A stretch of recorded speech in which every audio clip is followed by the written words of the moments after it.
clase. Así que, bueno, ahora sí. Bueno, gente,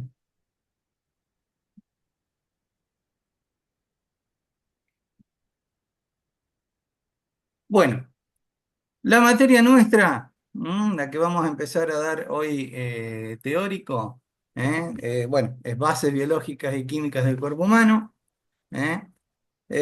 Los docentes que vamos a estar a cargo de este Zoom todos los jueves de 20 a 22 son, bueno, quien le habla, Carlos Moldes, María Betina Gómez, que está por ahí, y María de los Ángeles Bruni.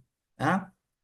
Eh, Entre nosotros vamos a dar algunos temas, o sea, algunos temas los voy a dar yo, otros Betina y otros Mari, ¿eh?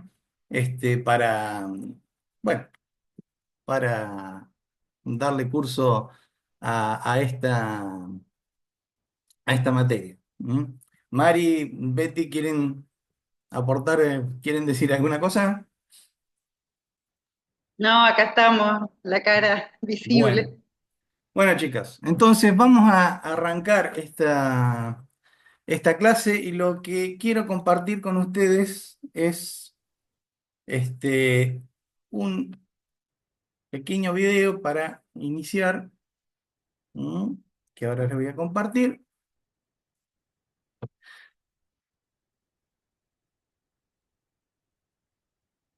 al cual, bueno,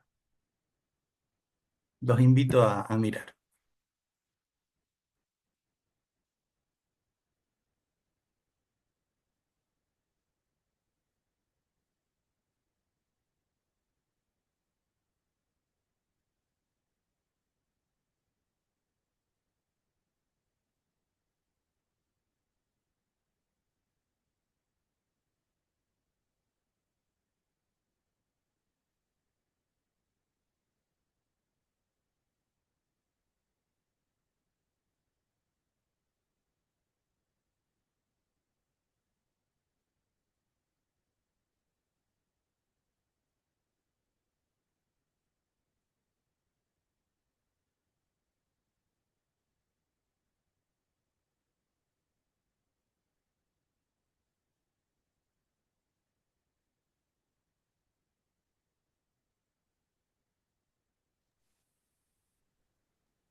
Profe, el video no tiene audio.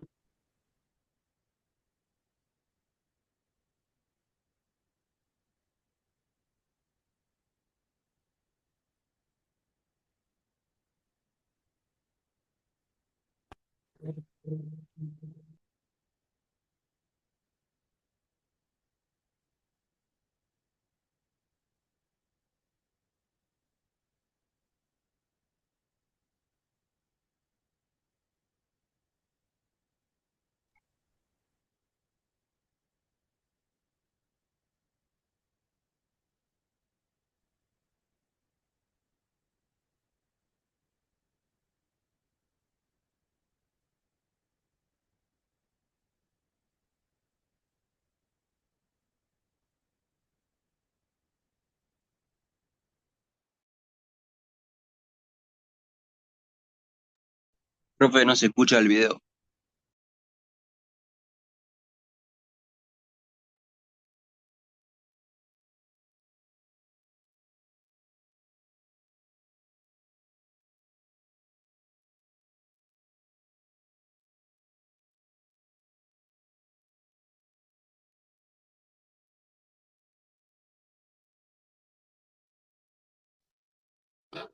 Profe, no se escucha.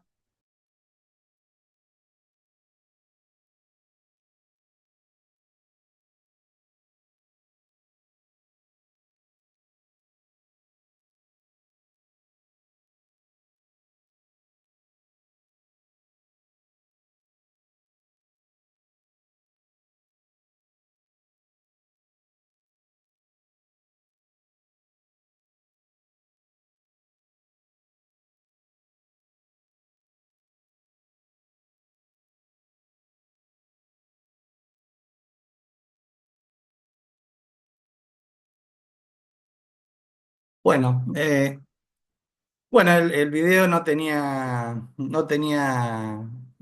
audio, así que nada, había una musiquita nomás. Pero bueno, un poco nos introduce dentro de el tema que vamos a ver en primer lugar, lo que son los niveles de organización de los seres vivos. ¿Ah? Estuvimos viendo cómo a diferentes distancias, a medida que vamos cambiando de escala, vamos viendo y pasando diferentes niveles de, de organización de los seres vivos, algo que ahora vamos a entrar a trabajar. A ver, un segundito.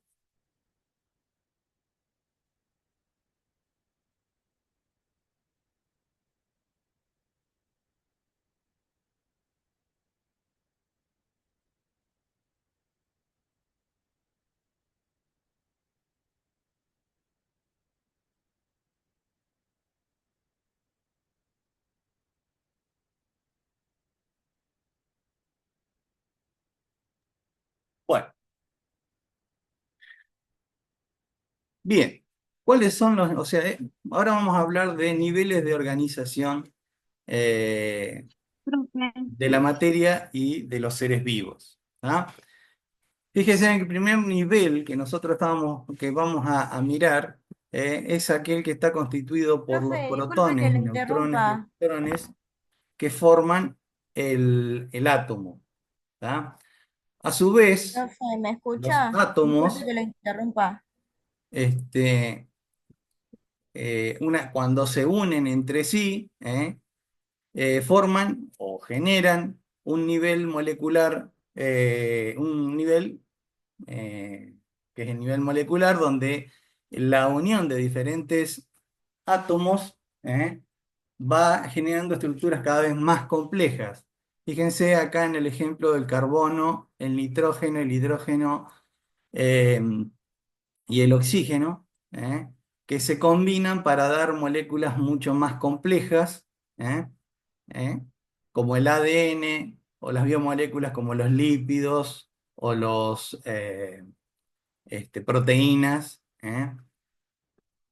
Y bueno, que cabe aclarar que a medida que nosotros vamos pasando de un nivel a otro, las propiedades van cambiando muchísimo. Fíjense que los átomos de hidrógeno y oxígeno en el nivel atómico son o sea, tienen otro nivel de complejidad que cuando están unidos en el agua, ¿tá? Donde pasamos de nivel atómico a nivel molecular. Una vez que está constituido el nivel molecular, la complejidad, empezamos eh, o sea, todas esas moléculas empiezan a formar la vida por organismos unicelulares o multicelulares. ¿eh? Las células, cuando se especializan, cuando están dirigidas hacia una determinada función, o están diferenciadas, ¿eh? generan lo que es otro nivel, que es el nivel de tejido. profe, ¿m? Por ejemplo, el tejido epitelial, el tejido conjuntivo o el tejido nervioso. A su vez, los tejidos van a formar otro nivel, que son los órganos. Por ejemplo, los tejidos diferenciados para generar un hígado, un intestino o una célula cerebral. En esto se forman los órganos y los órganos a su vez forman los sistemas de órganos. Por ejemplo, el sistema nervioso que se conecta a través de todo el organismo y así existen todos los sistemas ¿eh? De órganos. A su vez, todos los sistemas de órganos generan el organismo. ¿m? Por supuesto que la unión o la conjunción de varios organismos forman lo que llamamos población y a su vez esas poblaciones forman comunidades y las comunidades forman ecosistemas. Y el último nivel, ¿eh? de organización sería la misma biosfera donde todos estos niveles de energía se desarrollan, ¿no es cierto? Entonces, en resumen, tenemos que todos estos niveles perdón, niveles de organización, vamos desde el subatómico, pasando por un montón, hasta la biosfera. Bien, bueno. ¿Mm?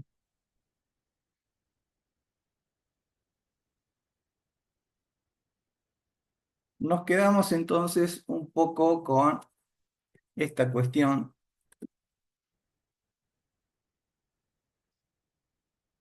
de con este grafiquito. Fíjense cómo son, cómo nosotros vamos em,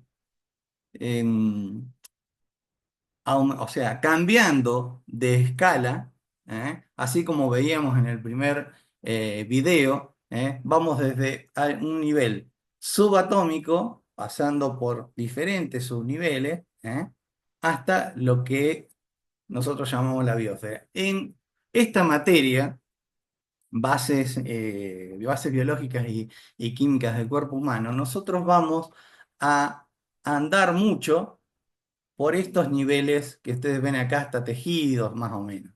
Si bien nosotros vamos a picar en todos los niveles, nosotros nos vamos a,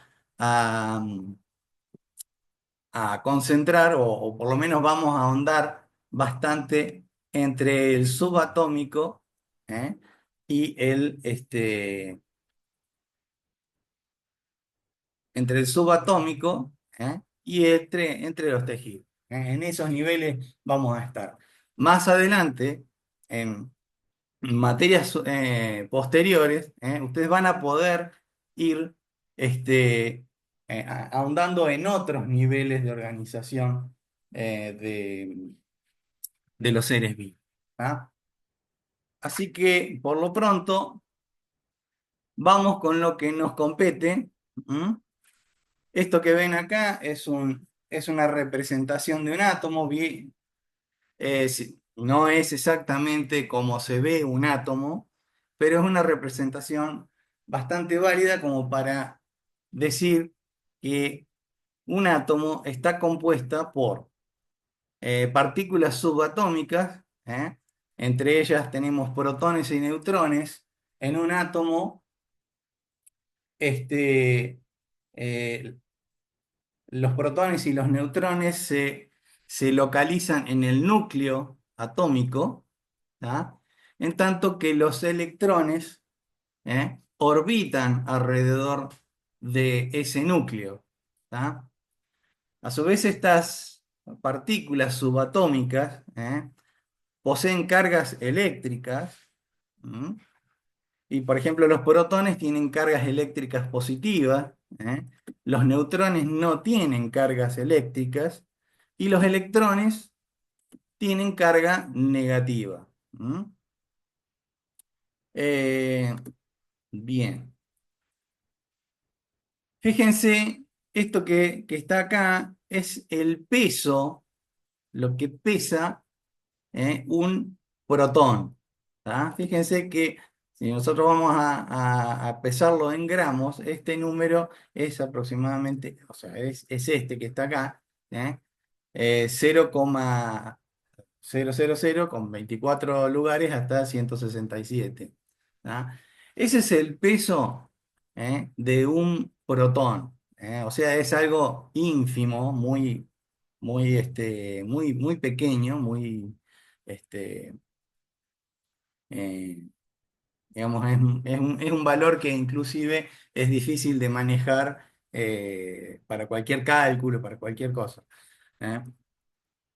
El neutrón, el neutrón, fíjense que tiene un peso muy similar al de un protón, también 1,67 por 10 a la menos 24. Y el electrón tiene un peso de 9,1 por 10 a la menos 31 gramos. O sea, si es pequeña el peso Si es pequeño el peso de los neutrones y los protones, el del electrón es prácticamente 10.000 veces menor, lo cual lo hace de un peso realmente despreciable, ¿eh? Frente a los protones y los neutrones. Entonces, ¿a qué viene este comentario? Bueno, justamente que el peso de un átomo, ¿eh? El peso de un átomo está representado, o por lo menos el peso de un átomo lo tiene el núcleo atómico, o sea, los componentes más pesados del átomo están en el núcleo atómico, son los protones y los neutrones que pesan más o menos lo mismo, ¿eh? Y los electrones son aquellos que o sea, son también partículas subatómicas, pero que no contribuyen al peso del átomo, ya que son despreciables frente al peso que tienen los componentes del núcleo. ¿Ah? Fíjense en esta tablita lo que estábamos hablando. La masa, cuando estamos hablando de masas atómicas, se mide en unidades de masa atómica y que le corresponde a un protón un valor de 1. Es un valor arbitrario, pero que es necesario para un poco ordenar y poder trabajar con valores que no sean, por ejemplo, con notación científica o una exorbitante cantidad de ceros, ¿cierto? Entonces, la masa atómica, la unidad de masa atómica, toma al protón como base, como referencia, y le asigna un valor de 1. Como el peso del neutrón es similar al del protón, también tiene un peso de 1 en las unidades de masa atómica. Y fíjense que aquí también eh, el electrón tiene aproximadamente un peso 10.000 veces menos que la masa de los protones y los neutrones, por lo tanto es despreciable ¿eh? Frente a esos, frente a las otras em, partículas subatómicas, ¿no? Obviamente, el protón tiene una carga positiva +1, el neutrón tiene carga 0 y el electrón tiene una carga negativa. El protón y el neutrón están en el núcleo y los electrones están orbitando fuera del núcleo, ¿no? Entonces, la masa de un átomo está determinada por los componentes del núcleo atómico, ¿eh? O sea, por los protones y los neutrones. Y ahora vamos a empezar a ver cómo trabajamos con esta cuestión de los protones y los neutrones y cómo trabajamos también con la tabla periódica. ¿Ah? Fíjense, esta es la tabla periódica de los elementos. Mal que mal, todo el mundo siempre se ha cruzado con algo así, en la secundaria, en el trabajo, en la universidad. ¿eh? Todo el mundo se ha cruzado con esta tabla. Esta tabla fue creada por Mendeleev, un químico allá a finales del siglo XIX. Y lo que él hizo fue clasificar en propiedades los elementos de la naturaleza. Y bueno, todo se compiló en esto que se denomina tabla periódica. Y nosotros, por ahora, vamos a ver vamos a ver dos valores importantes de cada elemento, ¿m? Que son la masa atómica y el número atómico. ¿Ah? Fíjense que cada elemento de la tabla periódica lo caracteriza un número másico que se representa con la letra A y un número atómico que se representa con la letra Z. El hierro tiene un número másico de 55, 56 aproximadamente, Y el carbono tiene un número másico aproximado de 12 y un número atómico de 6. ¿Qué significa el número atómico y el número másico? El número atómico representa e indica la cantidad de protones que hay en un núcleo atómico. ¿Ah? Entonces, el hierro en este caso tiene 26 protones en el núcleo del átomo. Recuerden que si yo cambio la cantidad de protones en un núcleo, o sea, si hablo, por ejemplo, de un elemento que tiene 26 protones en el núcleo y de otro elemento que tiene 25 protones, estamos hablando de dos elementos diferentes. ¿Ah? El número atómico Z, en la cantidad de protones que hay en el núcleo, determina qué elemento es en la tabla periódica, ¿no es cierto? ¿Qué elemento es? Ahora bien, el número másico indica la masa de ese átomo. Y como la masa de un átomo está em, em, o sea, la masa de un átomo está determinada ¿por quién? Por los protones más la masa de los neutrones. Esas son las dos partículas subatómicas que hay en un átomo, ¿tá? Y son las que determinan la masa del, del elemento o del átomo. En este caso, podemos decir que el número másico es 56. En un redondeo que hacemos es 56 para el hierro.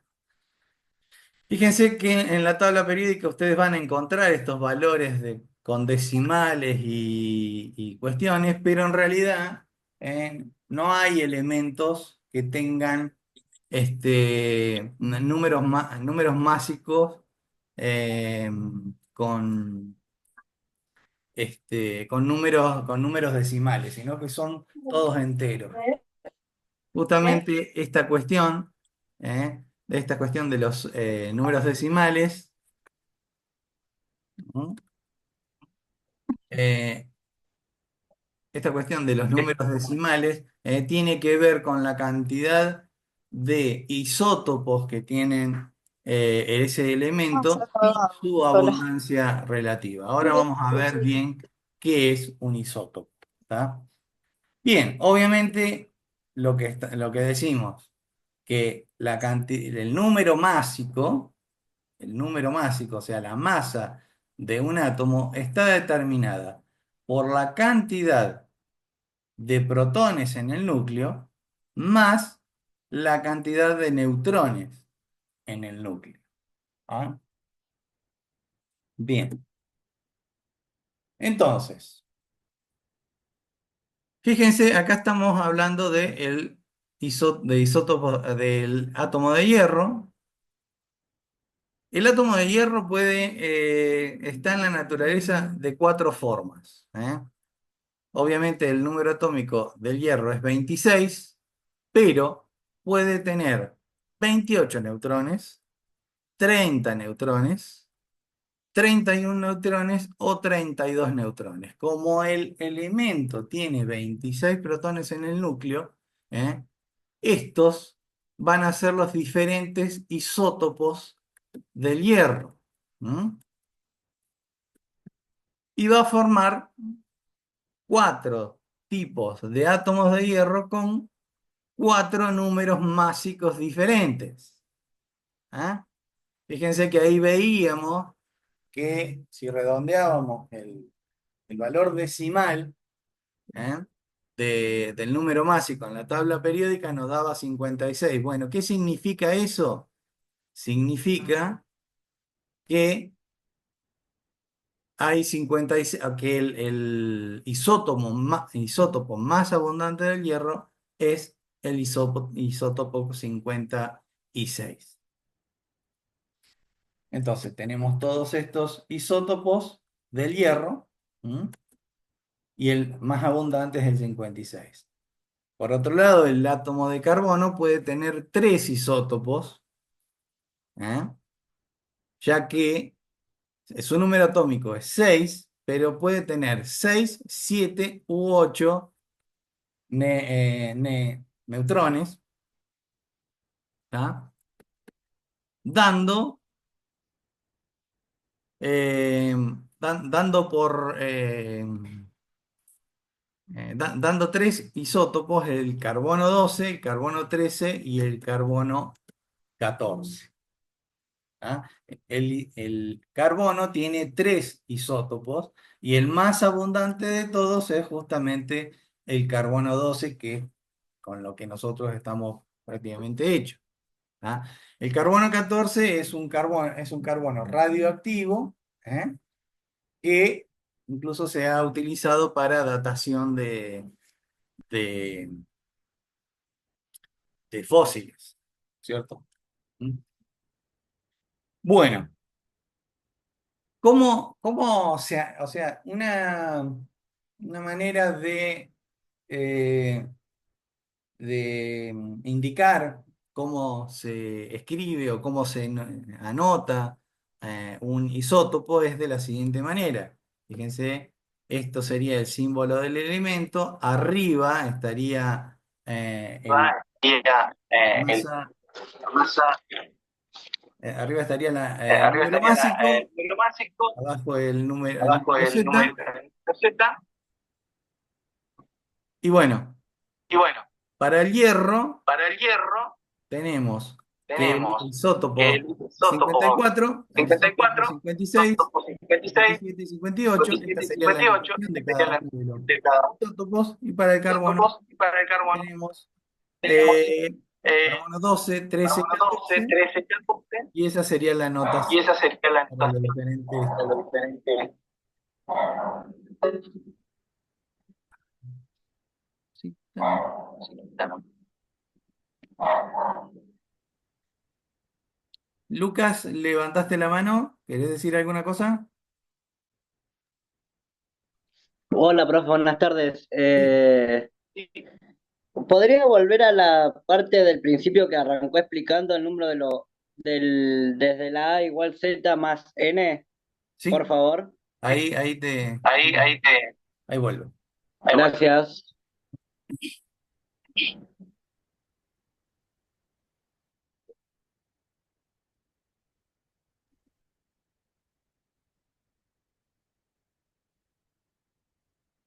Puedo volver.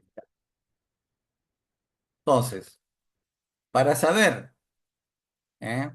Para saber las características de un elemento, yo necesito saber el número másico y el número atómico. El número atómico representa la cantidad de protones que hay en el núcleo, ¿eh? Y es característico de un determinado elemento. Ahora, el número másico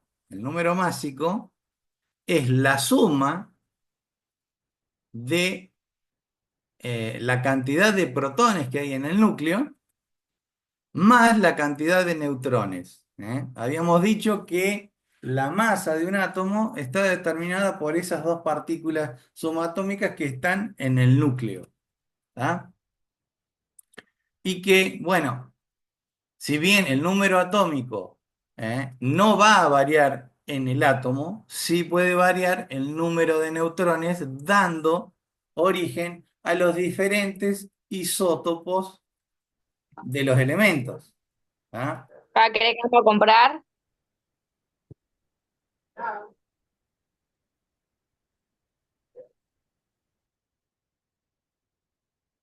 Bueno, sigamos. Bueno, entonces tenemos cuatro isótopos del hierro y tenemos eh, tres isótopos del átomo de carbono. ¿Mm?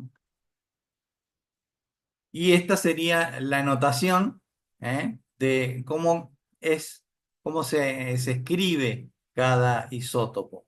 ¿Ah? Bien. Entonces, la mayoría de los isótopos naturales de los elementos con número atómico hasta 19 tienen núcleos estables. ¿Qué significa que tengan núcleos estables? El núcleo, ¿m?, de un átomo está compuesto por protones y neutrones. Los neutrones, perdón, los protones son partículas con carga eléctrica positiva. Las fuerzas eléctricas hacen que partículas que tienen la misma carga se repelen. Entonces, ¿cómo podría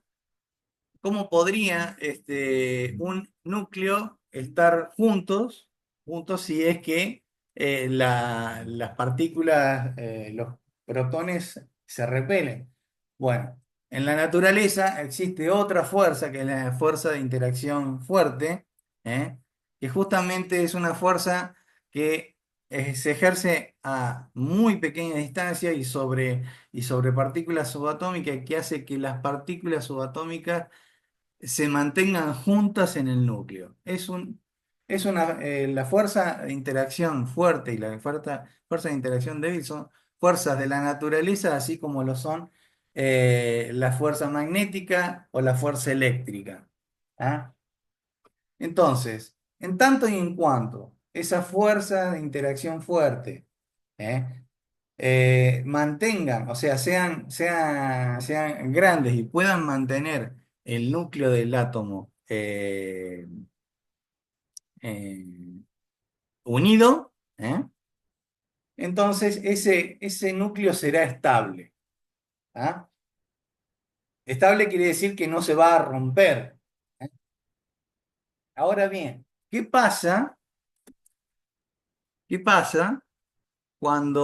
fíjense que hasta el 19 la mayoría, no todos, pero la mayoría de los elementos hasta el 19 tiene isótopos estables, o sea, no se degradan, no generan radiación, ¿eh? O sea, no se rompen, por así decirlo. ¿Ah? Ahora bien, de aquí en adelante, todos los elementos de la tabla periódica o sea, que tienen isótopos, alguno puede llegar a ser eh, radioactivo, algunos de los isótopos, cuando no todos los isótopos de un elemento son radioactivos. ¿Mm? Bueno, entonces un isótopo que emite radiación se denomina radioisótopo. ¿Ah? Fíjense que los elementos con números atómicos 93 o superiores se producen artificialmente y todos sus isótopos son Los isótopos radioactivos. son radioactivos. ¿Mm? Fíjense, el último elemento natural es el uranio, un conocido realmente por casi todo el mundo, ¿eh? Componentes de bombas nucleares, incluso de componentes de los reactores en las centrales nucleares. Todo lo que venga después ¿eh? ha sido elaborado o ha sido creado en un laboratorio. ¿Ah? Este, Incluso algunos dentro de la tabla periódica, dentro de los primeros 92 también hay alguno que ha sido sintetizado en laboratorio, pero básicamente todos los que están después del uranio no se encuentran en la naturaleza. ¿Ah? Y la mayoría, o sea, la mayoría no, todos los isótopos de estos elementos son radioactivos. ¿Ah?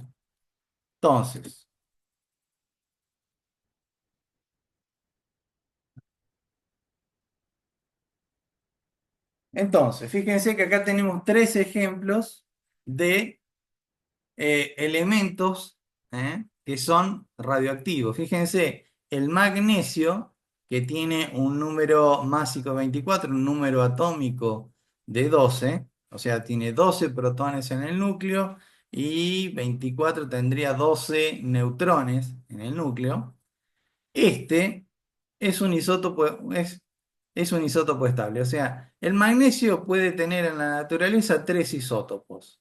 El isótopo 24, el isótopo 23 y el isótopo 27. ¿Eh? Fíjense que acá lo que varía es la cantidad de neutrones que hay en el elemento, ¿no es cierto? Uno de estos isótopos es un isótopo estable. Quiere decir que el núcleo no se fragmenta, no genera ningún tipo de radiación. ¿Eh? En tanto que el magnesio 23 y el magnesio 27 sí son isótopos radiactivos, tienen un núcleo inestable que desprende algún tipo de partícula subatómica, que ahora vamos a ver de qué se trata esta cuestión de la radioactividad.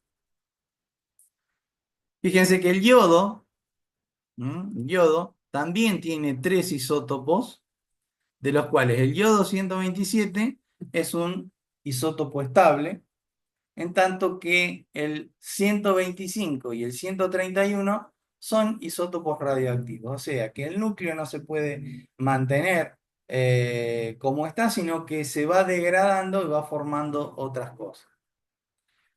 Ya el uranio tiene dos isótopos, el uranio 238 y el uranio 235. Esos dos eh, isótopos del uranio son radioactivos y ninguno de los isótopos del uranio tiene un núcleo estable. ¿Tá? Bueno, entonces, ¿a qué se le llama un núcleo radioactivo o cuándo hay radioactividad en un elemento? ¿Tá? Fíjense, si yo tuviera un núcleo de un elemento de un isótopo que es radioactivo, lo que sucede en ese radioisótopo es que se desprende del núcleo una partícula, algo se desprende. Ahora vamos a ver qué es lo que se desprende, pero se desprende ese algo. Ese algo genera un nuevo núcleo, ¿eh? Y además genera una radiación. Una radiación es la liberación de una partícula o de un rayo con una longitud de onda de mucha energía. ¿Mm? Que bueno, esa radiación eh, o sea, está constituida por una partícula que es muy reactiva, que al chocar con otras moléculas o con otros átomos genera cambios bastante pronunciados, bastante significativos, ¿eh? Y por lo tanto, eh, eh, la radiación es una manera, o sea, es una manifestación de una reacción nuclear. ¿Ah? Entonces, si nosotros tenemos un núcleo radioactivo ¿eh? de un isótopo inestable, un radioisótopo, el núcleo de ese radioisótopo va a liberar algo. ¿Qué es lo que libera? Libera un tipo de partícula radiactiva. Y las partículas radiactivas pueden ser las que se ven en esta tabla. Fíjense que una de las partículas que puede liberar un núcleo radioactivo es una partícula alfa. ¿Qué es una partícula alfa? Bueno, una partícula alfa es un núcleo de helio que está formado por dos este, eh, protones, ¿eh? Y tiene un número másico de 4, quiere decir que está formado por dos protones y dos neutrones, sin electrones.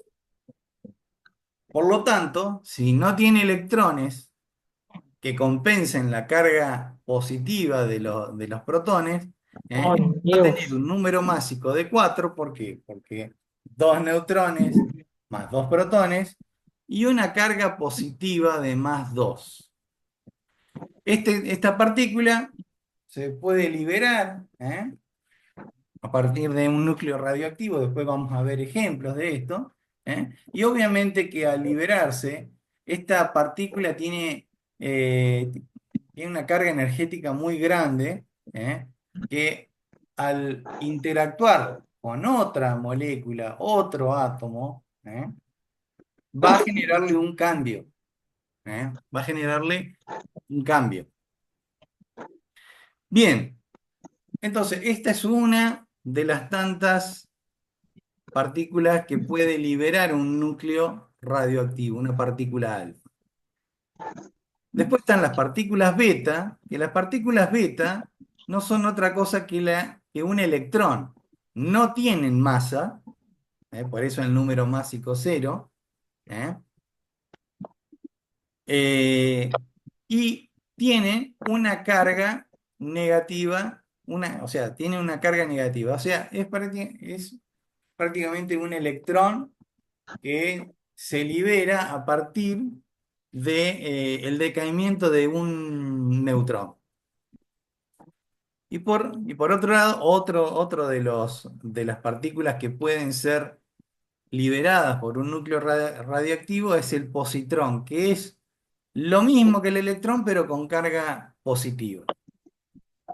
Prácticamente no tienen masa, pero tiene una carga eléctrica positiva. Esto es liberado por un núcleo radioactivo.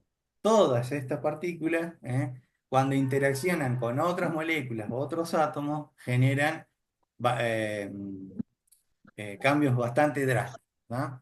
Después tenemos los rayos gamma. También otro tipo de...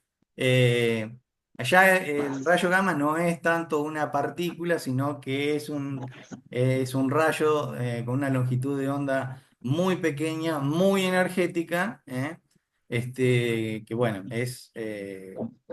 digamos, entre todas estas partículas, estamos viendo que se pueden liberar a partir de un radioisótopo, ¿eh? Es el más energético. Y después, bueno, tenemos un protón, protones y neutrones. ¿Eh? Bien, bueno, acá vamos a ver algunos ejemplos, ¿eh? De uso de estos radioisótopos.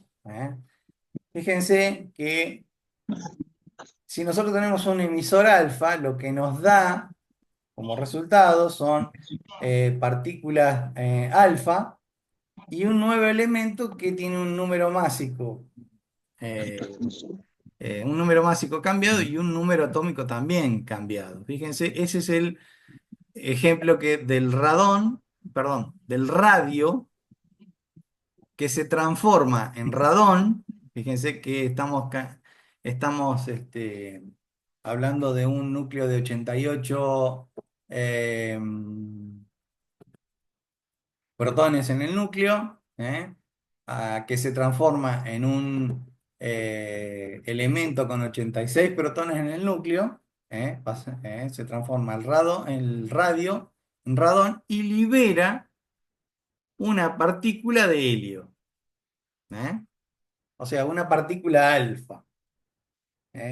La liberación, o sea, la partícula alfa dentro de todas las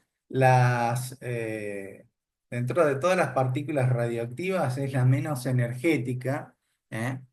Y es utilizado, para lo que es braquiterapia de cáncer, eh, aunque en estos momentos está en desuso porque el radón que se genera es un gas radioactivo y es muy complicado de manejar para este tipo de terapias. De la braquiterapia, en resumen, obviamente yo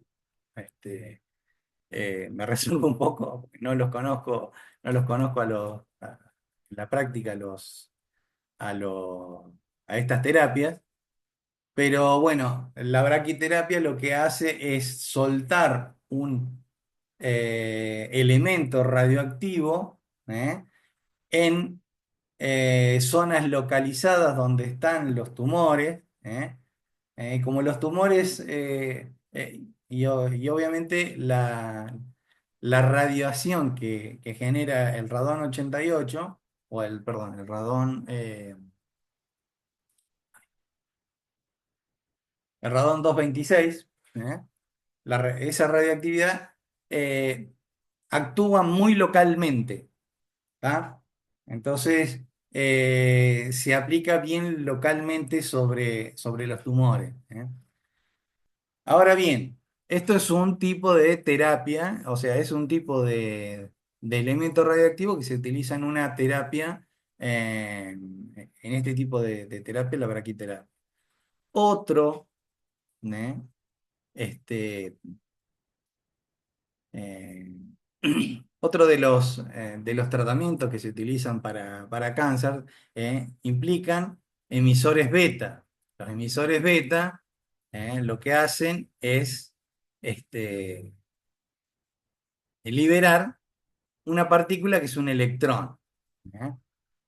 Por ejemplo, el cobalto, que cuando libera ese electrón del núcleo del cobalto, se transforma en níquel y obviamente tenemos esta partícula ¿eh?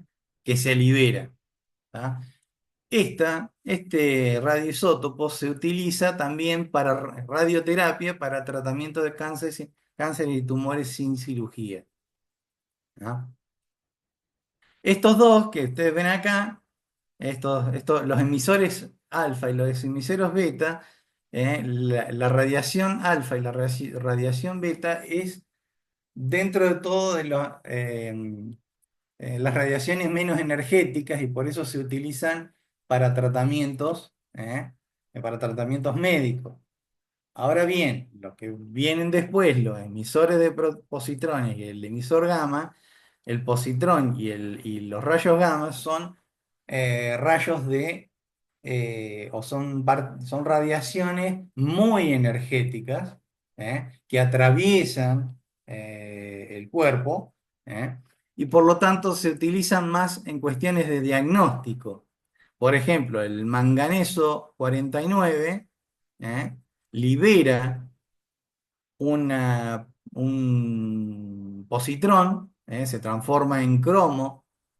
¿Mm? Y esta reacción es utilizada en tomografía por emisión de positrones, ¿eh?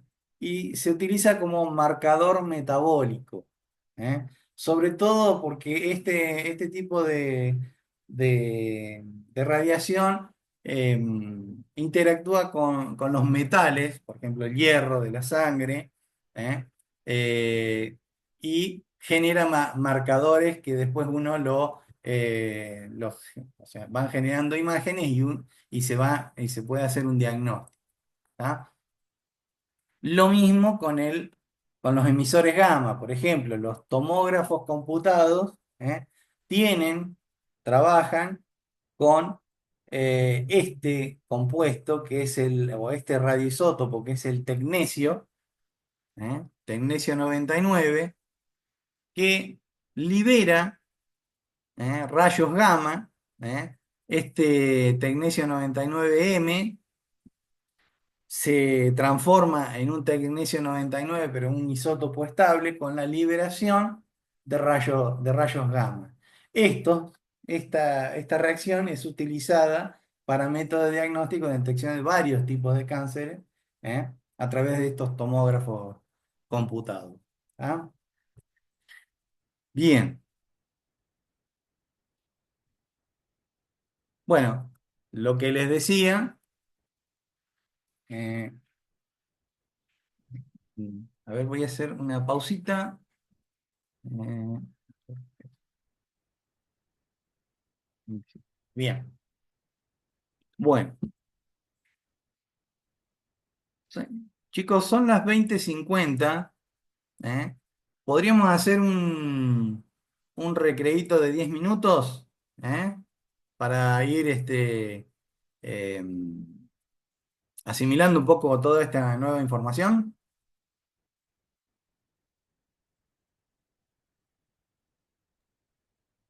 Perfecto.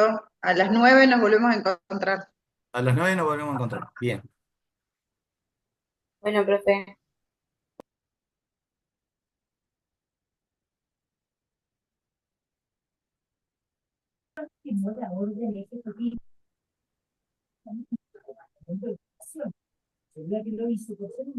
Bueno, volvemos. ¿Mm? Entonces, bueno, ¿qué nos quedó de lo que vimos anteriormente? Bueno, elementos, átomos, radioisótopos, Eh, con núcleos,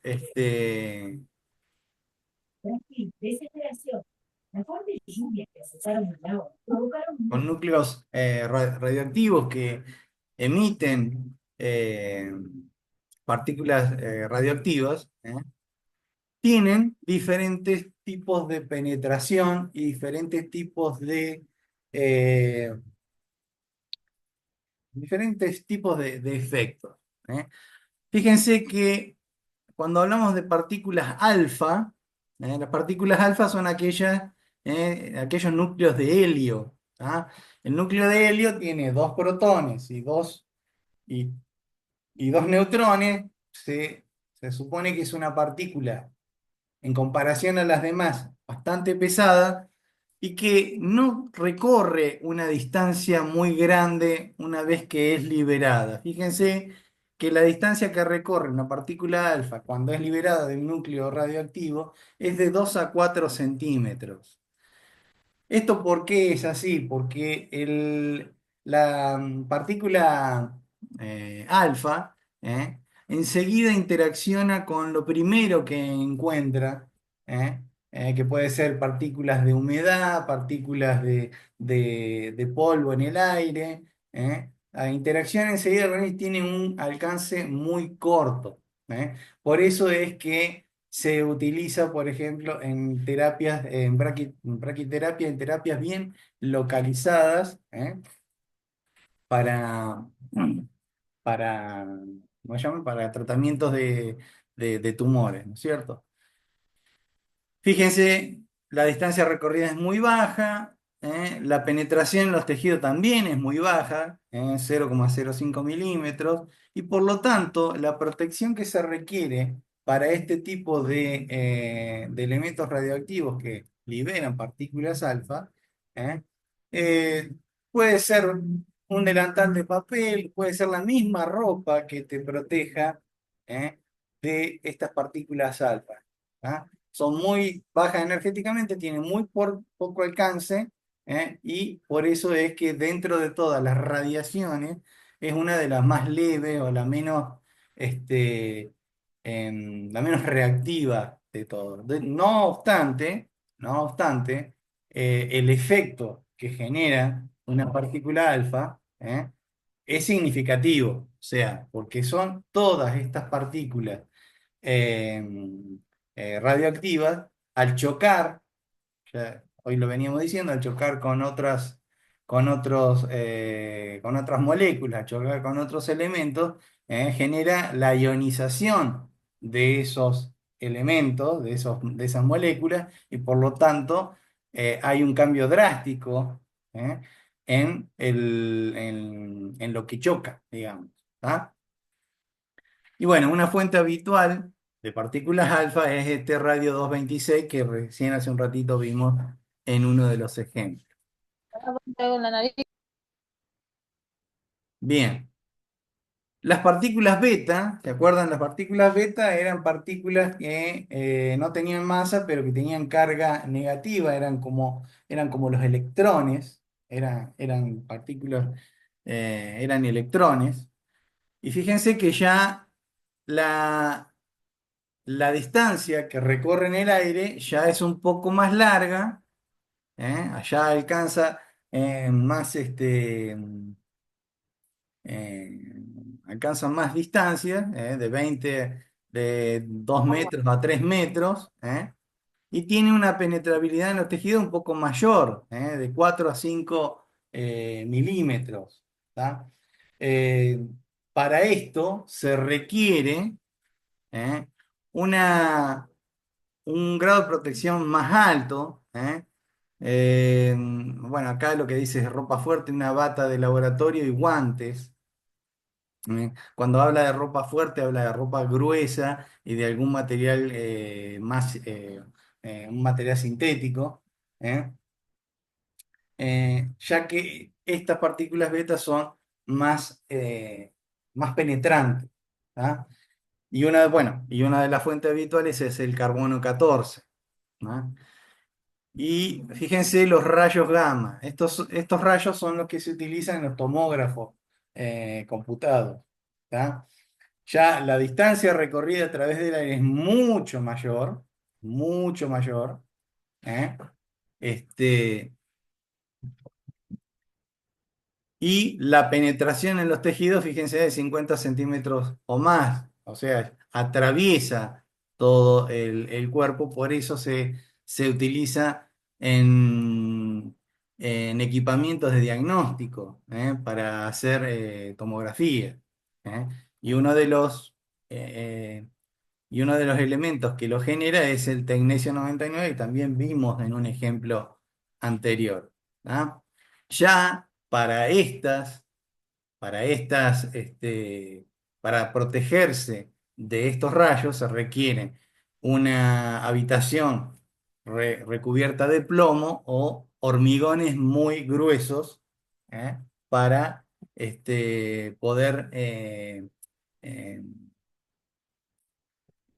evitar o por lo menos contrarrestar un poco la acción de este tipo de partículas radioactivas.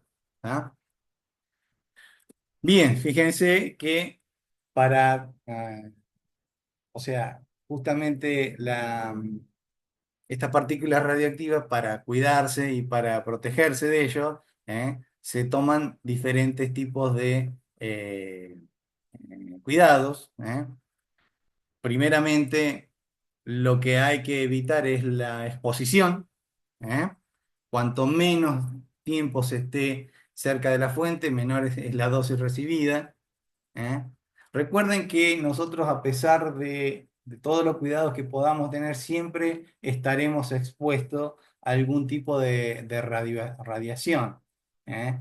Entonces, o sea, naturalmente estamos expuestos a diferentes tipos de radiación. Cuando una persona trabaja en un centro médico con este tipo de aparatos que generan radiación, bueno, lo bueno es en tomar algunas precauciones, como por ejemplo, bueno, estar el menor tiempo posible cerca de esa fuente de radiación, estar lejos de esa fuente de radiación también disminuye la dosis. Y por supuesto, si se está tratando o estamos trabajando con un emisor, por ejemplo, un emisor de rayos gamma, trabajar bien con los blindajes correspondientes, que paren ese tipo de radiación. ¿Ah? Cabe señalar también que las partículas radiactivas, en general, afectan mucho más, o sea, generan mucho más daño en tejidos que están en crecimiento. ¿Eh? Eh, ¿Por qué? Porque justamente al estar en crecimiento, al estar en división celular, eh, estas partículas hacen mucho daño, por ejemplo, en el material genético, en el ADN. Y como el ADN está replicándose en un tejido en crecimiento constante, eso puede generar mutaciones que este, em, producen o la necrosis, o bien pueden producir un cáncer, por ejemplo. ¿Eh? Este, entonces, la radiación es bastante peligrosa, sobre todo en tejidos en división celular constante. La médula ósea.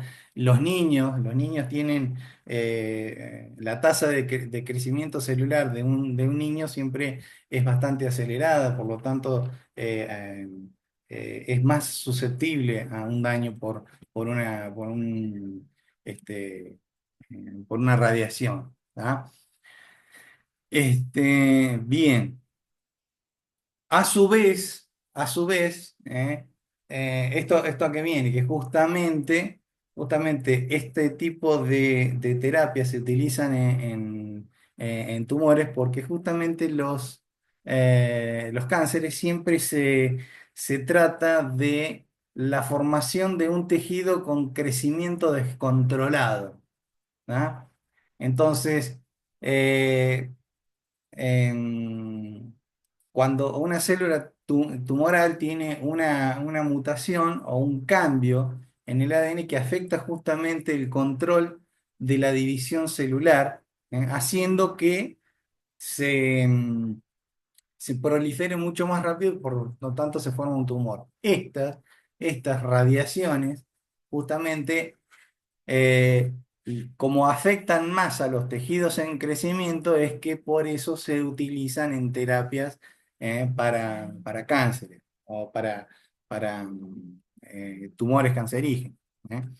Entonces, por eso, por un lado, hay que cuidarse, porque justamente ionizan y afectan tejidos, afectan moléculas, las cambian, las modifican, y cuando está modificado un ADN, o sea, aumenta la probabilidad de una mutación y, por ejemplo, una mutación que genera un tumor. Pero por otro lado, también se utilizan en terapia para aquellas células que ya tienen un crecimiento descontrolado y por lo tanto en- estas radiaciones son útiles justamente para eso. ¿Eh? Bien, un radioisótopo, acá vamos a ver el ejemplo del yodo 131, ¿m? Para saber más o menos, para saber la vida media de un radioisótopo, o sea, cómo va decayendo un radioisótopo a lo largo del tiempo. ¿M? Obviamente que para un tratamiento este radioisótopo eh, se prefiere que tengan una determinada intensidad. ¿Eh? Cuanto más larga es la vida media, menos radiación es la que va a emitir, o sea, en unidades de tiempo, ¿no?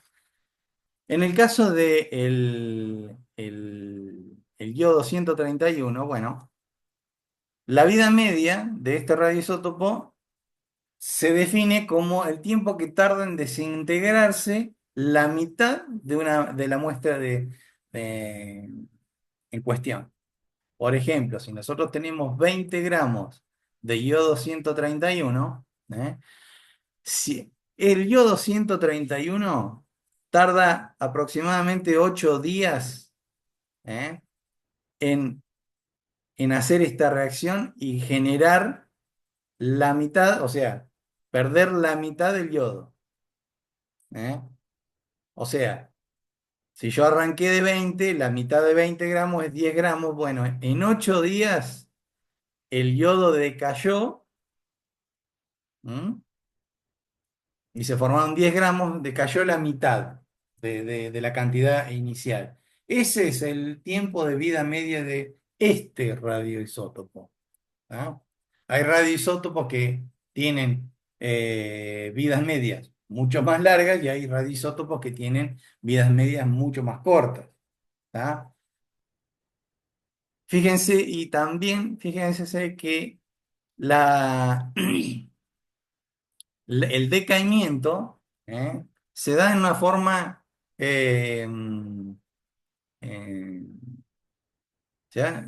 O sea, nunca termina de decaer del todo el elemento, ya que en los siguientes 8 días decae la mitad y ya en lugar de tener 10 tenemos 5 gramos de yodo, y en otra vida media de 8 días vamos a tener la mitad, que es 2,5. A su vez, nosotros tenemos que el otro elemento que se forma va aumentando. ¿Tá? Y esta relación entre el reactivo, entre el radioisótopo que decae y el producto que genera, ¿m? este, esa relación va cambiando y uno va pudiendo monitorear el decaimiento de ese radioisótopo, ¿no es cierto? Entonces, fíjense que este radioisótopo tiene una vida media de 8 días, lo que significa que en 8 días reduce a la mitad o va liberando. En este caso estamos hablando de un elemento o un radioisótopo que libera partículas beta. Cada 8 días va reduciendo a la mitad la cantidad de radioisótopos. Y esta sería la vida media de este radioisótopo, ¿no? Aquí lo que ustedes ven es cómo va decayendo la concentración, o por lo menos la cantidad del yodo a medida que pasan los días. Al principio tenemos los 20 gramos, a los 8 días tenemos la mitad, a los 16 días tenemos la mitad de la mitad, y así sucesivamente hasta que pasan varias vidas medias y el radioisótopo decae. ¿Tá? Si yo sé cuánto tengo acá de este radioisótopo y sé cuánto se formó del reactivo, perdón, del producto, en este caso es el xenón, yo puedo incluso calcular cuánto había de radioisótopo ¿eh? En el tiempo cero. ¿M? Y eso se utiliza mucho, esa cuestión se utiliza mucho en las dataciones. O sea, las relaciones entre un radioisótopo y su producto se utiliza mucho en las dataciones de cosas, por ejemplo, las rocas, los fósiles y esas cuestiones, ¿no? Acá yo les recomiendo, después yo les voy a poner un link a este video, que es muy interesante, que justamente cuenta la historia de un científico que eh, queriendo eh, calcular la edad de la Tierra, se encontró justamente con un problema a nivel global, que fue el problema del plomo. ¿Ah? Está muy interesante. ¿Eh?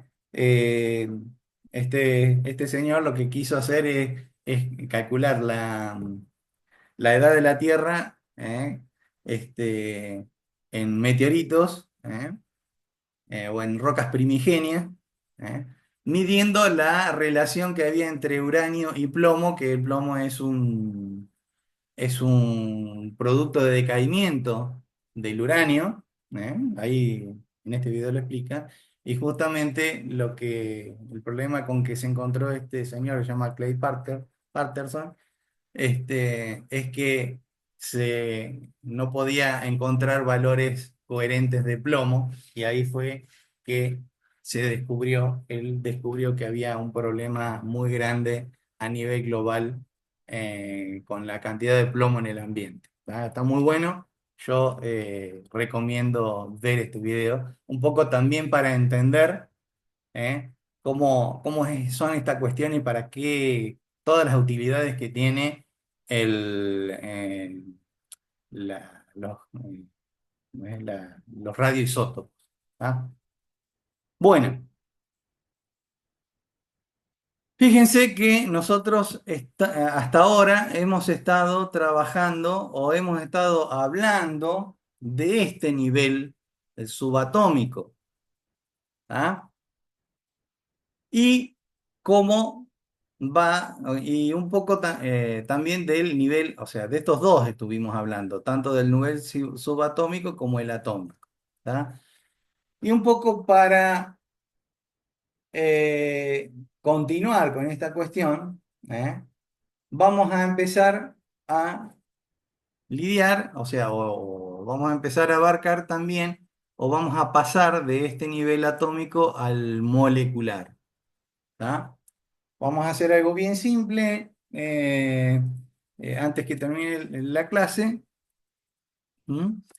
Como para introducirlo en este tema que después lo van a necesitar para hacer el práctico. ¿Tá? Pero fíjense que nosotros estuvimos charlando desde a un nivel de organización subatómico y atómico, y ahora vamos a empezar a hablar un poco de moléculas. ¿Tá? Una molécula, obviamente, se, se se la puede definir como un conjunto de átomos. Esos átomos esos átomos están unidos a través de enlaces químicos. Nosotros hasta este momento habíamos visto reacciones a nivel nuclear, ¿eh? ¿Tá? A nivel nuclear, ¿qué es lo que pasa cuando se desprende algo del núcleo? ¿Y qué aplicaciones tiene eso, ese algo que se desprende? Pero bueno, la química de la vida, justamente no se trata de las radiaciones, porque justamente sería muy difícil desarrollar la vida en un ambiente donde abunden los radioisótopos. ¿Tá? Entonces ahora estamos cambiando ¿eh? de nivel para ver qué pasa con aquellos átomos que tienen núcleos estables. ¿Tá? Porque quieran, o sea, quieran o no, aquellos átomos con núcleos estables son justamente lo que van a dar origen, van a ser la base del nivel molecular, que a su vez después deriva en los siguientes niveles de organización, ¿no es cierto? Entonces, si hablamos de moléculas, si hablamos de moléculas, estamos hablando de que el átomo ¿eh? va a unirse con otros átomos para formar un conjunto de átomos llamado, o sea, que se van a denominar moléculas. ¿Cómo se juntan esos átomos para formar moléculas? Bueno, se juntan a través del enlace químico y quien interacciona ahora, sí, para el enlace químico ya no es lo que está en el núcleo, no son las partículas que están en el núcleo, sino que ahora los enlaces químicos van a estar establecidos por los electrones que orbitan alrededor del núcleo. ¿Tá? O sea, nosotros tenemos por un lado el núcleo con toda su historia, y ahora vamos a ver otra historia que tiene que ver con los electrones que están alrededor, o sea, están girando, no, no está bien dicho girar, sino que están orbitando el núcleo atómico. ¿Tá? Para formar un enlace entre dos átomos, se requieren electrones. Y puede haber de varios tipos. El enlace se puede establecer por una diferencia de electronegatividad que se llama enlace iónico, enlace covalente que se da por compartición de electrones, de la nube electrónica del átomo, y también el enlace metálico. El enlace metálico es un enlace que mantiene unido a los átomos justamente de los metales, ¿eh? en, en su forma neutra, no en su forma iónica. ¿Mm? Y por lo tanto,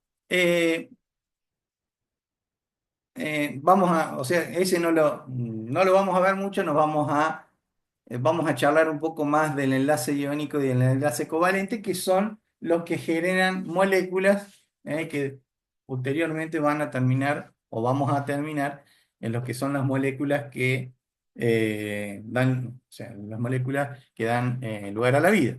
¿Tá? Esto es o sea, esto es una tabla periódica. ¿Mm? O sea, es una tabla periódica que está indicando un valor que se llama electronegatividad. ¿Ah? La electronegatividad es una característica de los átomos, ¿eh? Es una característica de los átomos que tiene un poco que ver con la fuerza que hay en el núcleo del átomo haciendo fuerza con los electrones que la rodean. Recuerden ustedes que cargas positivas y negativas se atraen, pero vienen en el átomo, no chocan esas, no se atraen eso, sino que eh, cada elemento de la tabla periódica tiene una capacidad de ceder esos electrones que orbitan diferente unas a otras. O sea, tiene una capacidad diferente de ceder o de aceptar electrones y eso se puede, o sea, se puede establecer a través o se puede ver a través del valor de electronegatividad. Fíjense que en la tabla periódica los valores de electronegatividad van de 0,7 a 4. ¿Ah? Aquellos valores de electronegatividad muy bajos corresponden a elementos que no tienen mucha fuerza para retener electrones, ¿eh? Sino que más bien los ceden a los electrones. En tanto que aquellos elementos que tienen electronegatividades grandes, ¿eh? tienden a retener y atraer electrones. ¿Ah? Y fíjense que en la tabla periódica, ¿eh? los valores de electronegatividad aumentan de abajo hacia arriba, en los grupos, y aumentan de izquierda a derecha. Estos valores de electronegatividad, vuelvo a repetir, son valores que indican la capacidad que tiene un elemento de atraer o de soltar electrones. Y aquellos elementos que están sobre este lado de la tabla periódica tienden a ceder esos electrones, mientras que los elementos que están a la izquierda, perdón, a la derecha de la tabla periódica, ¿eh? tienden a aceptar, a traerlo, a eh, contenerlo. ¿Ah? Bien, entonces, ¿qué es lo que pasa con esta capacidad que tiene cada elemento de atraer los electrones, sobre todo los electrones de la última capa? Fíjense, este compuesto o este ejemplo, que es el cloruro de sodio. ¿Ah? El cloruro de sodio tiene un electrón en el último nivel de energía. Y fíjense que es un elemento que está acá de este lado de la tabla periódica. Tiene muy baja capacidad de retención de ese electrón que tiene en el último nivel de energía. ¿Eh? Y finalmente este sodio, con este electrón que está ahí, ¿eh? cuando se combina con un cloro, que fíjense que el cloro está de este lado de la tabla periódica y tiene un valor de electronegatividad de 3,2, quiere decir que atrae mucho a los electrones. ¿Eh? Entonces, ¿qué pasa aquí? El sodio que no puede retenerlo y el cloro que los retiene y que los atrae mucho, fíjense que termina cediéndole ese electrón al cloro para formar una partícula con una carga eléctrica de -1 y este al perder ese electrón que tiene carga eléctrica negativa, al perderlo queda con una carga eléctrica de +1. Como las cargas eléctricas negativas y positivas se atraen, ¿eh? estos dos elementos terminan uniéndose a través de lo que se denomina un enlace iónico. ¿Por qué es iónico? Porque justamente el sodio, al ceder su electrón, queda con una carga positiva y el cloro, al aceptar ese electrón, queda con una carga negativa. y la atracción entre los dos átomos se da por una diferencia de carga eléctrica. ¿No?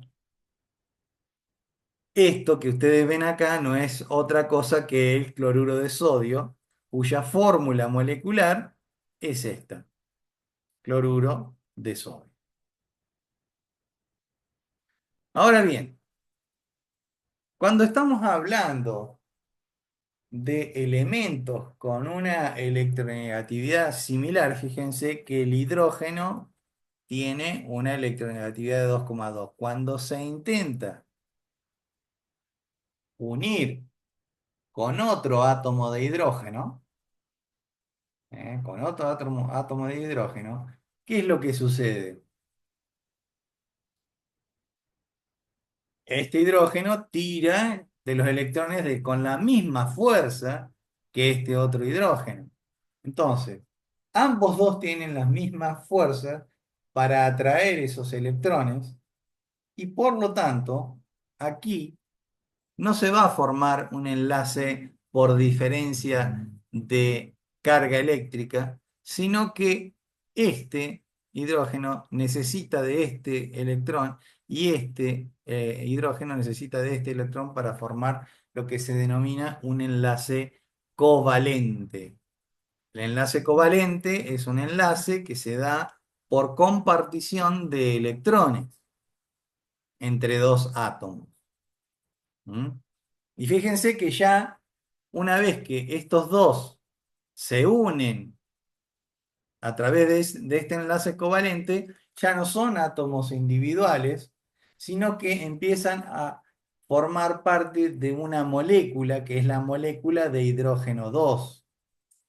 Habíamos dicho hoy que las moléculas son conjuntos de átomos, por lo tanto están constituidos por más de un átomo. Y en este caso, dos átomos de hidrógeno que se unen a través de este enlace covalente, por compartición de electrones, forman la molécula de hidrógeno que se representa de esta forma.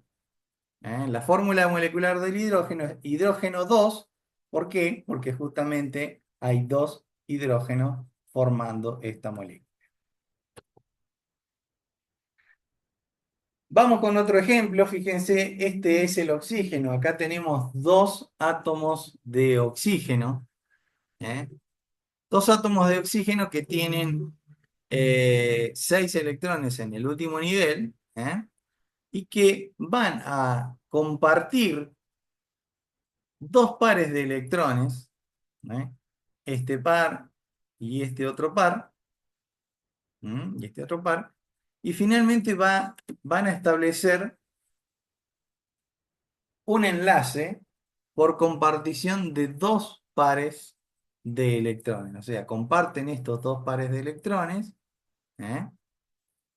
Esto sucede así por el cumplimiento de la regla del octeto, en el cual el oxígeno requiere de rodearse de 8 electrones, por lo que requiere de 2 electrones del otro átomo. Fíjense, acá tenemos 1, 2, 3, 4, 5, 6, 7, 8. Este oxígeno ha cumplido con la regla del octeto utilizando los 2 electrones del otro átomo de oxígeno, perdón, y a su vez este oxígeno también ha cumplido con lo mismo, a través de la unión de estos dos átomos por medio de dos pares de electrones que forman un enlace covalente doble. Cuando se forma este compuesto, estamos hablando de la molécula de oxígeno, que se representa así, que es el oxígeno 2, y 2 es porque esta molécula tiene dos átomos de oxígeno. ¿Ah? Esta es otra molécula conocida. Esta molécula está formada por un átomo de oxígeno y dos átomos de hidrógeno. Estos dos átomos de hidrógeno se unen por compartición de electrones con el oxígeno, ¿m? A través de un enlace de tipo covalente, simple.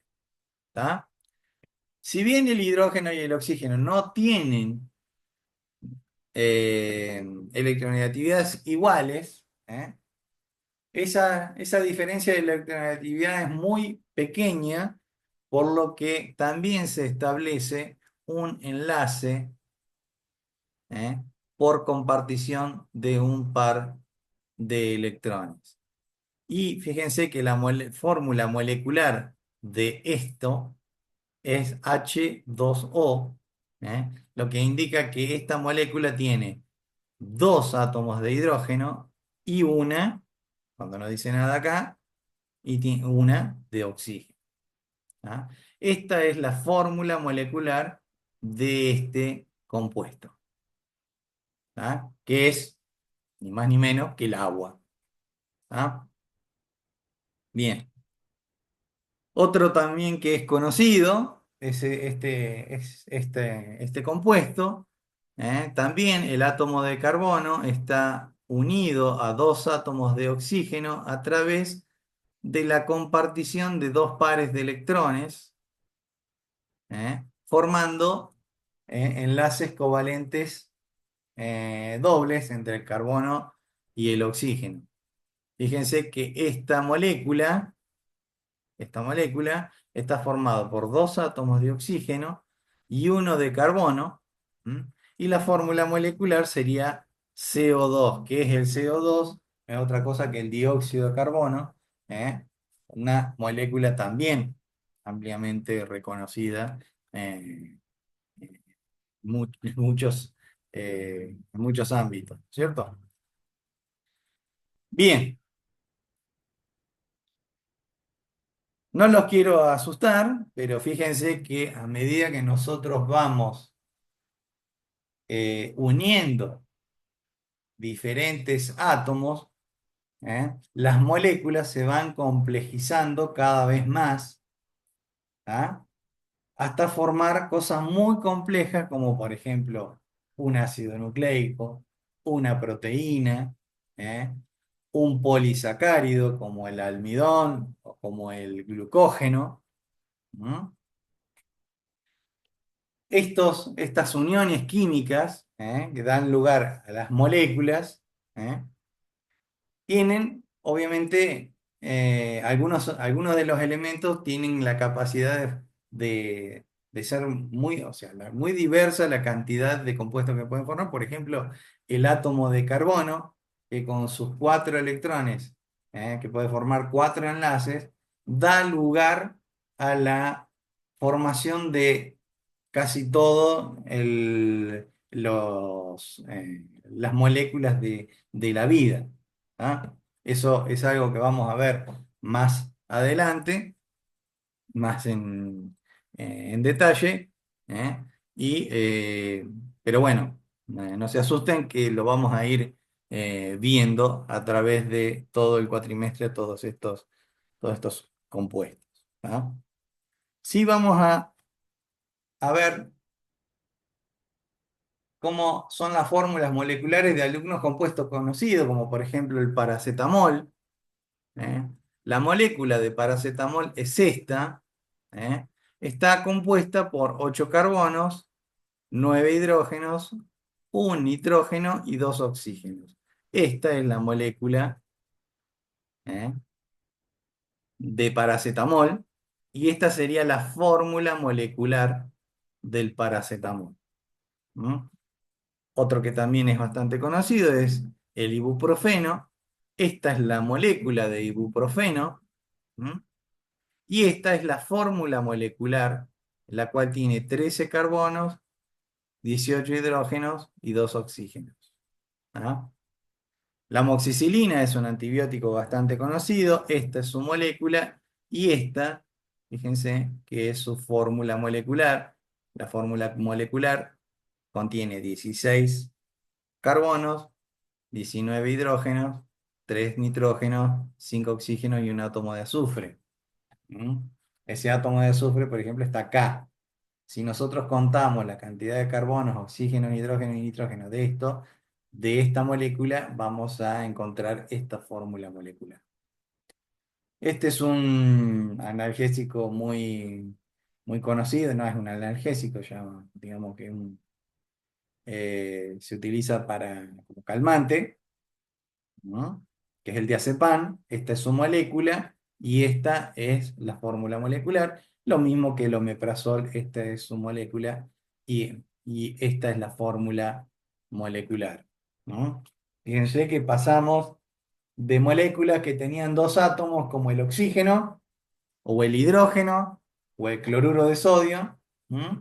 Pasamos a cosas mucho más complejas, como el paracetamol, el ibuprofeno y algunos de estos compuestos que son remedios conocidos, ¿eh? Bueno, y cuya fórmula molecular se complejiza, ¿eh? Debido a que, bueno, ya estamos hablando de la unión de elementos mucho más elaborados, mucho más complejos, ¿no? Bueno,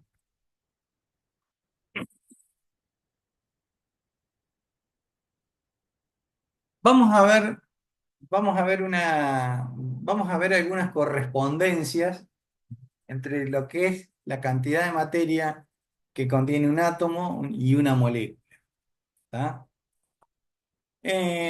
Esto que están viendo ustedes acá es una reacción química. Esta reacción química dice que un átomo de calcio que se combina con una molécula de hidrógeno me da un producto que es este, que es el hidruro de calcio, ¿eh? Fíjense que salimos, o sea, todos los componentes de este lado de esta ecuación son los reactivos, ¿eh? Y los componentes de este lado son los productos de la reacción, ¿eh? Yo necesito combinar, para generar este producto, necesito combinar un átomo de calcio con una molécula de hidrógeno, ¿tá? Que me da otra molécula, ¿eh? Que combinada sería esta. Sería esta. Bueno, a ver, si nosotros nos fijamos en la tabla periódica, ¿eh? Nosotros vamos podemos encontrar que el calcio tiene un peso atómico de 40 UMA. ¿Mm? Eso lo podemos ver en la tabla periódica. Y el hidrógeno tiene un peso atómico de 1.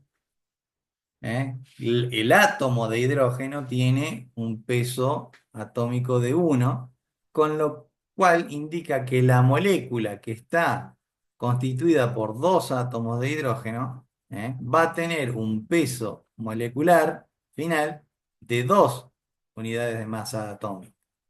¿Ah? Eso me va a dar un compuesto que es el hidruro de calcio. Y fíjense, el hidruro de calcio está compuesto por un átomo de calcio que pesa 40 y dos átomos de hidrógeno que pesa 1 cada uno. ¿Mm? A ver. Sí, Selena, discúlpame, que levantaste la mano. Sí, que si lo podría repetir de nuevo que no escuché bien. Bueno, volvemos a repetir. Esto es una reacción química en la cual se van a combinar un átomo de calcio con una molécula de hidrógeno. ¿Ah? Esta combinación me va a dar otra molécula que es el hidruro de calcio. ¿Ah?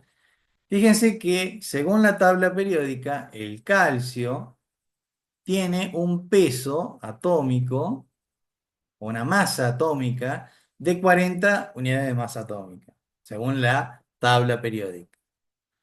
Cada átomo de hidrógeno que forma la molécula de hidrógeno, cada átomo pesa una unidad de masa atómica, por lo que la molécula que tiene dos hidrógenos, Va a tener un peso molecular de 2 unidades de masa atómica. Y su producto, que es el hidruro de calcio, ¿eh? Que tiene un átomo de calcio y 2 de hidrógeno, tendrá que pesar lo que pesa el calcio, que es 40, más lo que pesa cada uno de los átomos de hidrógeno, que es 1. Por lo tanto, el peso final del hidruro de calcio es de 42 unidades de masa atómica. ¿Ah? Eso según la tabla periódica. Yo esta,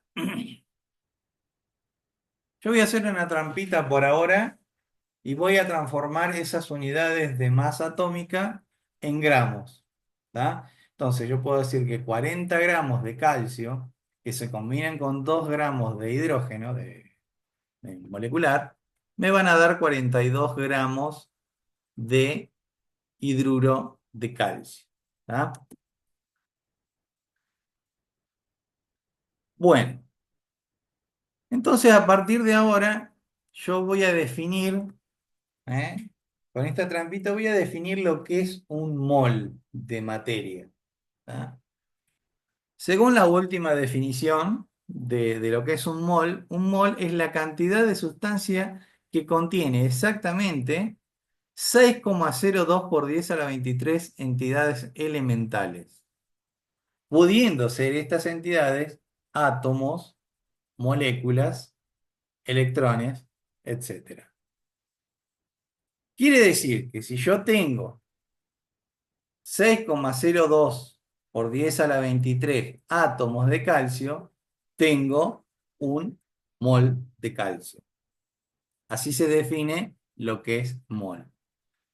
Si yo tengo un mol de moléculas de hidrógeno, tengo 6,02 por 10 a la 23 moléculas de hidrógeno. Y si yo tengo un mol de hidruro de calcio, lo que yo tengo son 6,02 por 10 a la 23 moléculas de hidruro de calcio. ¿Ah? Así es como se define el mol como cantidad de materia. ¿Ah? Ahora bien, si nosotros no utilizamos en el diario la unidad de masa atómica, nosotros utilizamos el gramo. ¿Tá? Y justamente esta cuestión del mol, ¿eh? Y esta correspondencia del mol a esta cantidad de entidades elementales, ¿eh? Justamente hace que nosotros podamos utilizar la unidad de masa atómica, la unidad de masa atómica, eh, o sea, podamos transformar la unidad de masa atómica en gramos. ¿Tá? Este número, el 6,02 por 10 a la 23, es conocido como el número de Avogadro. ¿Tá?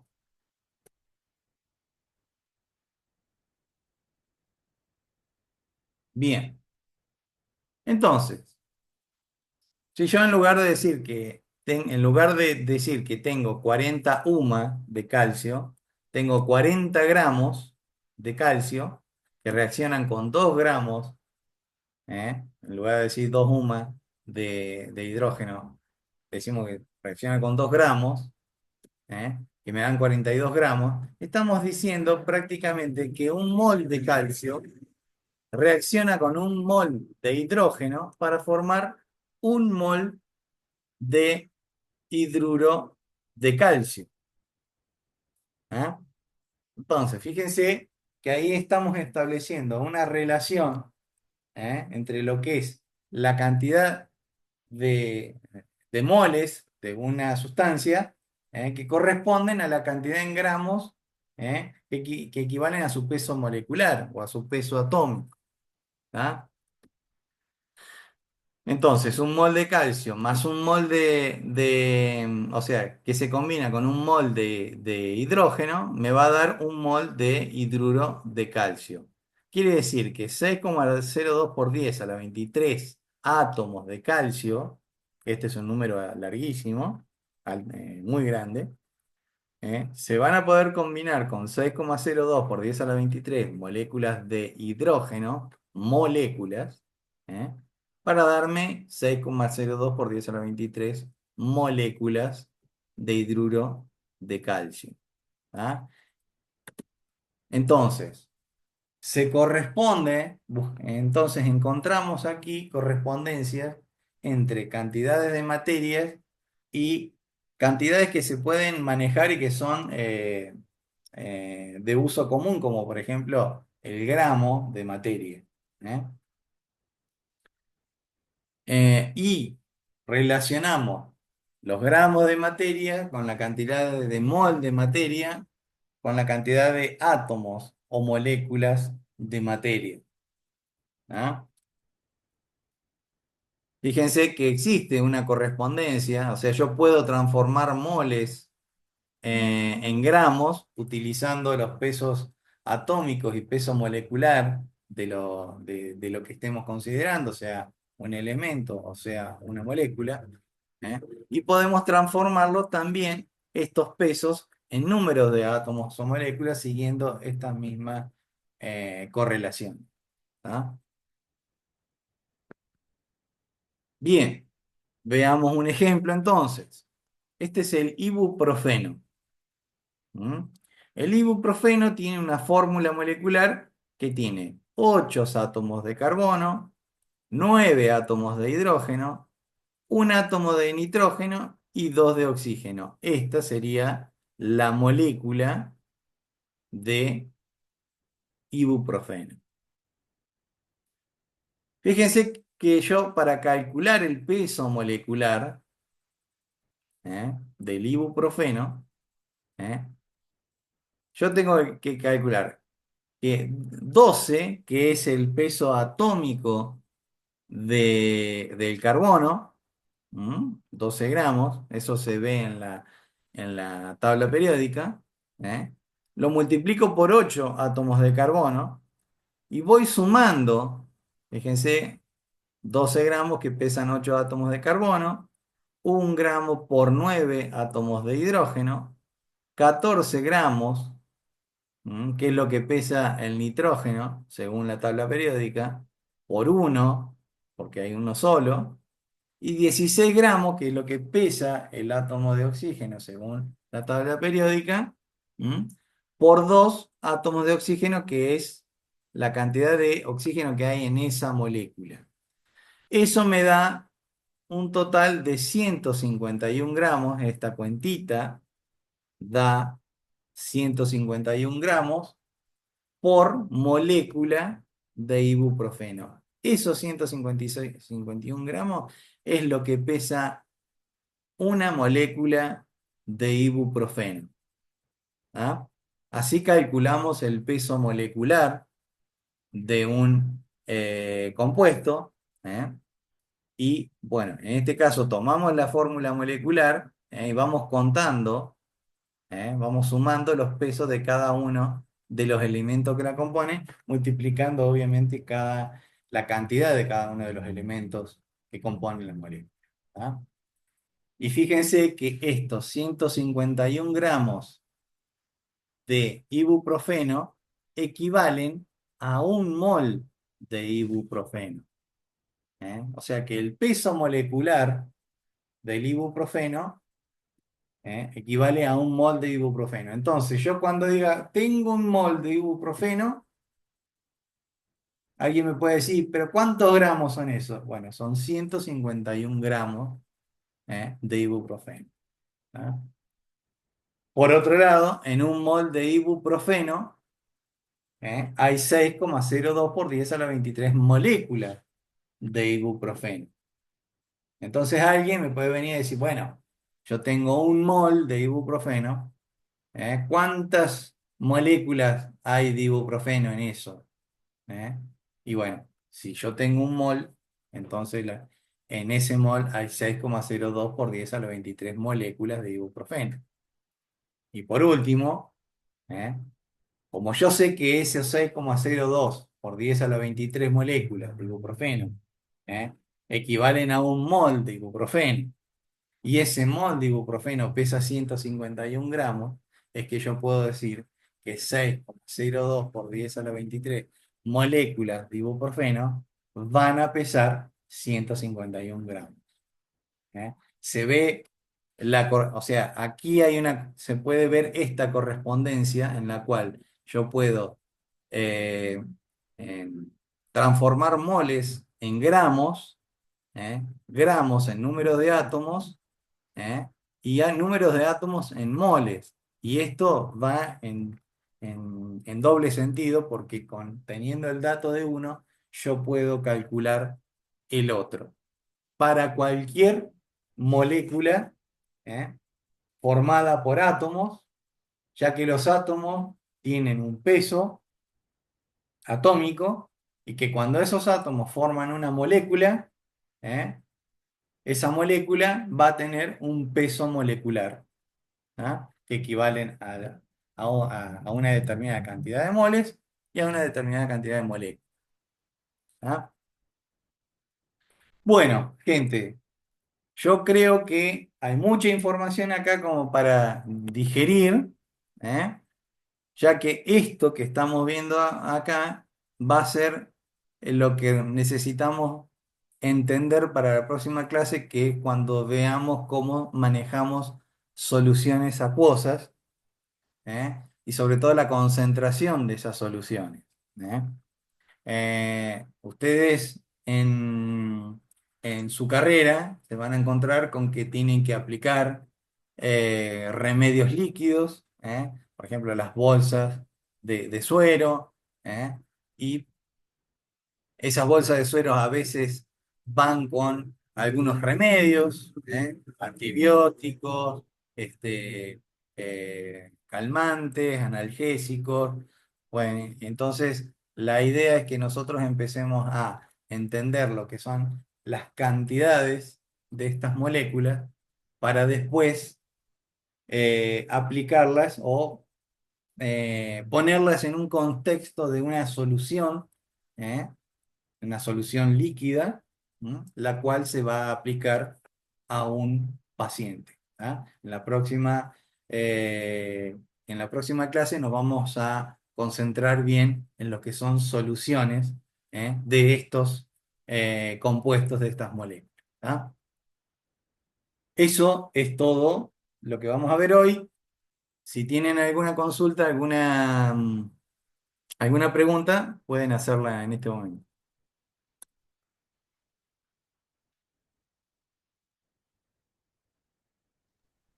Profe, uno de los chicos preguntó si la asistencia se toma. Aquí no. En el teórico no. Bueno, ya voy a detener.